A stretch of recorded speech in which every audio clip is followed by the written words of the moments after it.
Hi everybody, I promised I would get back to you on bull and bear markets. We're going to be talking about bull and bear markets that have occurred since 1926 through 2021. And how we're going to define a bear market is a drop from the previous peak of 20% or more. And a bull market is an increase of 20% or more from the previous trough. Now let's go to the chart and we'll start talking about what has occurred. All right, here's the graph. So the blue represents bull markets. The gold represents bear markets. This is 1926 through 2021. Now, again, we're defining a bull market as a market that increased more than 20% or more from the previous trough, and a bear market that dropped 20% or more from the previous high. And that's of the market. This is the S&P 500 index. So one thing you'll notice from this chart right away is the length of these bull markets compared to the length of the bear markets. Another thing you'll notice is the gains versus the losses, the magnitude of those. So for instance, here, this bull market lasted 181 months. The gain was 936%.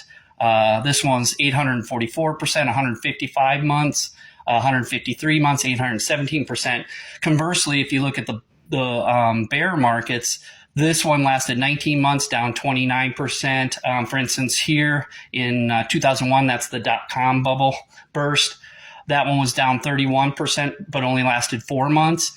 And then in 2008, this was the financial subprime mortgage crisis, where the market S&P 500 was down 27%, but it only lasted 2 months. I'm going to present this in a little different way in a graph form so you can get a little better view of just how these compare.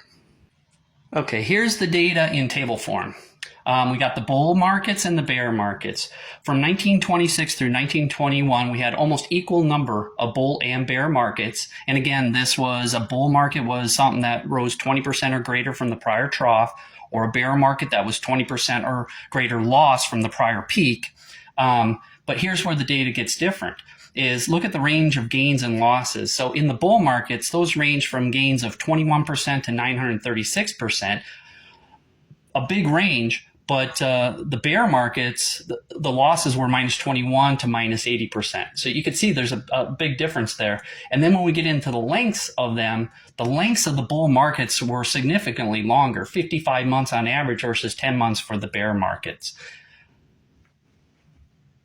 So you can see from the charts that bull and bear markets do vary greatly in characteristics. But remember, what's happened in the past does not guarantee what's going to happen in the future. Until next time.